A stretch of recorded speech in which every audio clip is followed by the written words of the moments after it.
Geneva में America और Iran की बातचीत से पहले ट्रंप को बड़ा झटका लगा है। ईरान के सर्वोच्च नेता अली खामेनेई ने कहा कि अगर अमेरिका के पास दुनिया के सबसे खतरनाक जंगी जहाज है तो ईरान के पास ऐसे जहाजों को समंदर की गहराई में डूबने वाले हथियार हैं। ईरान के इस आक्रामक रुख ने ट्रंप की बहुत सी उम्मीदों पर पानी फेर दिया है।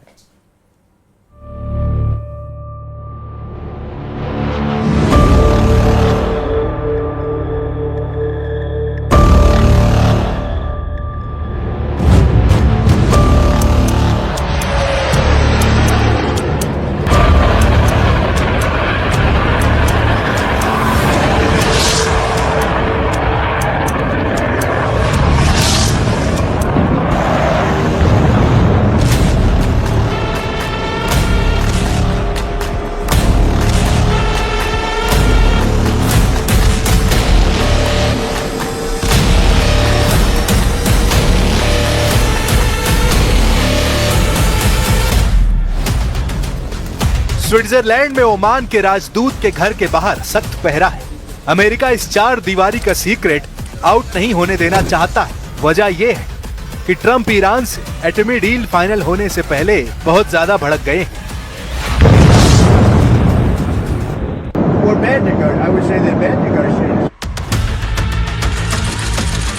जब डोनाल्ड ट्रंप दुश्मन की गलतियां गिनाने लगे तो यकीन जानिए उसकी तबाही तय हो चुकी है। तय हो चुका है युद्ध जिसमें सुपर पावर के दुश्मन की सलामती सिर्फ सरेंडर करने पर ही मंजूर होगी, वरना अमेरिका मारता रहेगा और मारता ही रहेगा।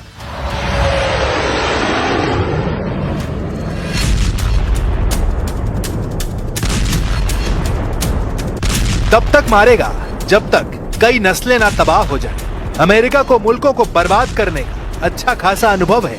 फिलहाल सुपर पावर के टारगेट पर ईरान है। ट्रंप को एटमी डील में ईरान की बढ़ रही शर्तों ने शॉक दे दिया है।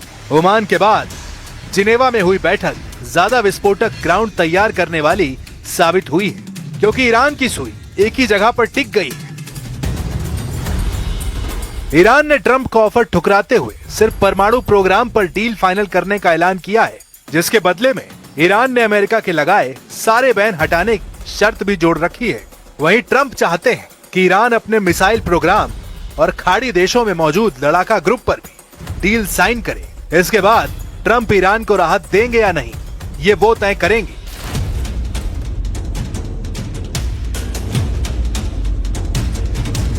खामनेई और उनके जनरलों की जिद से भड़के ट्रंप ने ऐलान किया है कि वो एटमी डील में दखल देने का मूड बना रहे हैं। ट्रंप को लगने लगा है कि ईरान अपने स्टैंड से पीछे हटने वाला नहीं है। इससे यह भी साफ है कि उनकी भेजी टीम खामनेई से डील में फ्लॉप साबित हो रही है। Involved in those talks indirectly, and they'll be very important. We'll see what can happen. It's been typically Iran's a very tough negotiator. They're good negotiators, or bad negotiators. I would say they're bad negotiators because.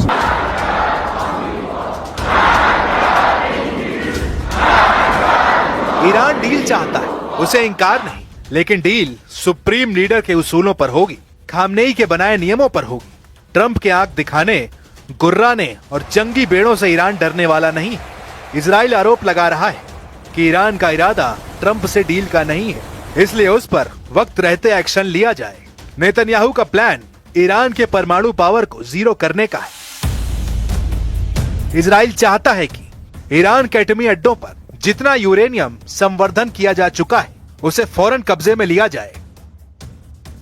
Israel का plan है कि Iran में तैयार atom bomb का ईंधन किसी दूसरे देश में शिफ्ट न होने दिया जाए। नेतन्याहू ने इरादा जाहिर किया है कि ईरान के सभी एटमी अड्डों और इंफ्रास्ट्रक्चर को बमबारी कर तबाह कर दिया जाए। खामनेई के मिसाइल पावर को खत्म करने के लिए Israel missile technology control regime की लिमिट लगाना चाहता है। इसके साथ नेतन्याहू को ट्रंप से उम्मीद है कि वो ईरान समर्थित टेरर ग्रुप का सफाया भी कर डालें। ऐसे में तय ईरान को करना है कि वो डील चाहता है या ट्रंप का ताप झेलने की जोखिम मोल लेगा, क्योंकि अमेरिकी सीनेटर लिंडसे ग्राहम ने वार्निंग दी है कि ईरान के पास महीनों नहीं सिर्फ कुछ हफ्तों का टाइम बचा है।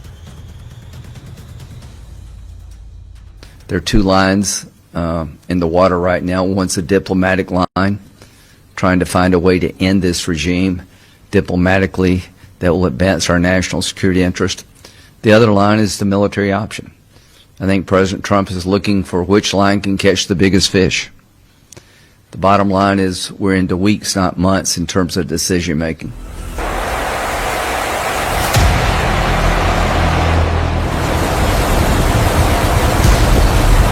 अमेरिका की जंगी तैयारी, ईरान के करीब बढ़ता हथियारों का जमावड़ा, खाड़ी देशों में अमेरिका के दोस्त देशों का पाला बदलना, सारे सिग्नल युद्ध के हैं। CNN की रिपोर्ट के मुताबिक ब्रिटेन में मौजूद अमेरिकी एयरफोर्स से हथियारों को ईरान के करीब लाया जा रहा है, जिसमें रिफ्यूलिंग टैंकर और फाइटर जेट शामिल हैं। रिपोर्ट में जानकारी दी गई है कि अमेरिका ब्लू बैटल ग्राउंड में एयर डिफेंस सिस्टम की तैनाती बढ़ा रहा है। फ्लाइट ट्रैकिंग डेटा से पता चलता है कि दर्जनों अमेरिकी मिलिट्री कार्गो प्लेन ने अमेरिका से जॉर्डन, बहरीन और सऊदी अरब तक सामान पहुंचाया है।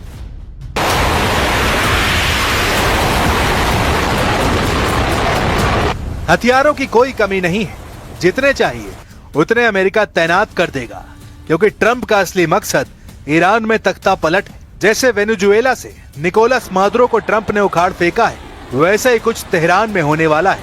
अमेरिकी सीनेटर लिंडसे ग्राहम ने ये बात तभी जुबान कह डाली है। तेल अवीव में लिंडसे ग्राहम ने कहा है कि ईरान के supreme leader Ayatollah Ali Khamenei सत्ता को हर हाल में जाना होगा, जिसके लिए अमेरिका पहले उन देशों को तोड़ने में लगा है जो ईरान के साथ दिख रहे हैं। जॉर्डन सबसे पहले ट्रंप के गुस्से को देख खेमा बदल चुका है। Open source air traffic communications के मुताबिक अमेरिकी जंगी जेट को जॉर्डन के एयर स्पेस में एंट्री के लिए डिप्लोमेटिक क्लियरेंस दी गई है। सैटेलाइट तस्वीरों से पता लगा है कि 25 जनवरी को जॉर्डन के मुफाक सॉल्टी एयर बेस पर 14 अमेरिकी F-15 फाइटर जेट तैनात थे, लेकिन अब ओपन सोर्स डेटा बता रहा है कि इलाके में 250 से ज्यादा अमेरिकी कार्गो फ्लाइट्स आ चुकी हैं।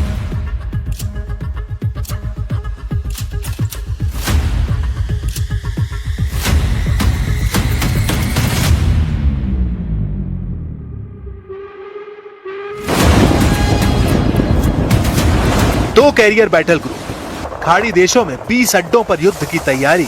ईरान के लिए क्या ये काफी नहीं? आखिर अमेरिका हमले के लिए इतना इंतजार करने को मजबूर क्यों हो गया है? क्यों अमेरिका 2 महीने से वॉर प्लान बना रहा है? सुप्रीम लीडर अली खामनेई बता रहे हैं कि अमेरिका डरा हुआ है। अमेरिका के परमाणु जंगी बेड़े जितने खतरनाक हैं, उन्हें बर्बाद करने वाला हथियार ईरान के पास है। सुप्रीम लीडर ने ऐलान किया है कि उनके कैरियर बैटल किलर अमेरिका की चूल्हे हिला देंगे।